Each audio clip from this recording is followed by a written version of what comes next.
నమస్కారం. క్లూస్ టీవీకి స్వాగతం.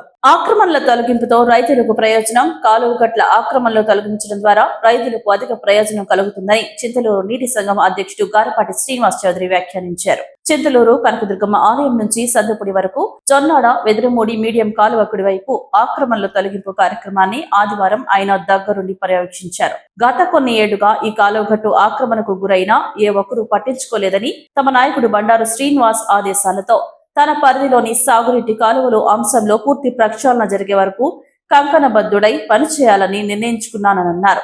ఇందుకోసం చింతలూరు సర్పంచ్, రెవెన్యూ సిబ్బంది, సచివాలయ సిబ్బంది, ప్రజలు తనకు సహకరించాలని ఆయన విజ్ఞప్తి చేశారు. ఆక్రమణలు తొలగి సాగునీటి వ్యవస్థ బాగుపడినప్పుడే రైతుల కళ్ళల్లో ఆనందం చూడగలమని ఆయన ఆశాభావం వ్యక్తం చేశారు. ప్రజలు సైతం పంట కాలువలను నాశనం చేయకుండా స్వచ్ఛ జలాలు ప్రవహించేందుకు సహకరించాలని కోరారు. కూటమి ప్రభుత్వం వచ్చిన తర్వాత ఆలమూరు మండలంలో రహదారులు బాగుపడ్డాయని, కాలువలు బాగుపడ్డాయని, రైతుల కష్టాలు తొలగుతున్నాయని, ఇందుకు కృషి చేస్తున్న స్థానిక శాసనసభ్యులు బండారు సత్యానందరావు, జనసేన ఇన్ఛార్జ్ బండారు శ్రీనివాసులకు తాను కృతజ్ఞతలు తెలియజేస్తున్నానన్నారు.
నేను అన్న మాట ఎప్పుడైనా సరే నిలబెట్టుకుంటాను. రైతుల కోసం ఏ పనైనా చేస్తాను.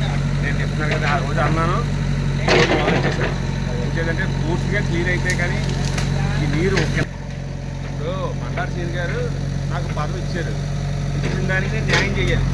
ఆ న్యాయం ఎలాగంటే ఆ రైతులకి న్యాయం చేస్తే నాకు న్యాయం చేసినట్టే. అది బండారు సీన్ గారు చేసినట్టు, పవన్ కళ్యాణ్ గారు న్యాయం చేసినట్టు, ఉమ్మడి ప్రభుత్వానికి కూడా న్యాయం చేసినట్టే. ఈరోజు ఈ ప్రక్షాళన ఎందుకు మొదలెట్టానంటే కాలువ నీరు లేక చాలామంది ఇబ్బందులు పడిపోతున్నారు. వాళ్ళ ఇబ్బందులన్నీ గ్రహించి నేను సొంత డబ్బుతో నేను మొత్తం ఇవన్నీ చేస్తున్నాను పనులన్నీ. తర్వాత వస్తాయా రావన్న తర్వాత పాయింట్. ప్రస్తుతం ఈ నెల రోజులు రైతులు నీరు ఇవ్వగలిగితే రైతులు తృప్తిగా ఉంటారు. తర్వాత మిగతా పనులన్నీ ప్రక్షాళన చేస్తాను. కానీ ఏదైనా సరే కాలగొట్టు ఉన్న ఆక్రమణలు కానీ, కాలగొట్టు మీద ఉన్న పెంటగుట్లు కానీ, ఏదైనా దోళ చెట్లు కానీ ఏమున్నా సరే ఇదే రకంగా లాగేస్తానని మాత్రం నేను మొత్తం మీడియా ముఖంగా చెప్తున్నాను. మీ అందరి సమస్యలో కూడా చెప్తున్నాను. నేను ఇదే ఆఖరు మాట. బండారు శ్రీనివాస్ గారు కానీ, చంద్రబాబు గారు కానీ మొత్తం ఎలా ఉన్నా సరే చేసుకోమని చెప్పారు. ఒకటే మాట, 10 మందికి న్యాయం జరిగేలా ఉంటే ఒకటి పోయినా పర్వాలేదని చెప్పారు. అదే ప్రకారం నేను చేసుకుంటూ పోతున్నాను. ఇదే నా ఆశయం.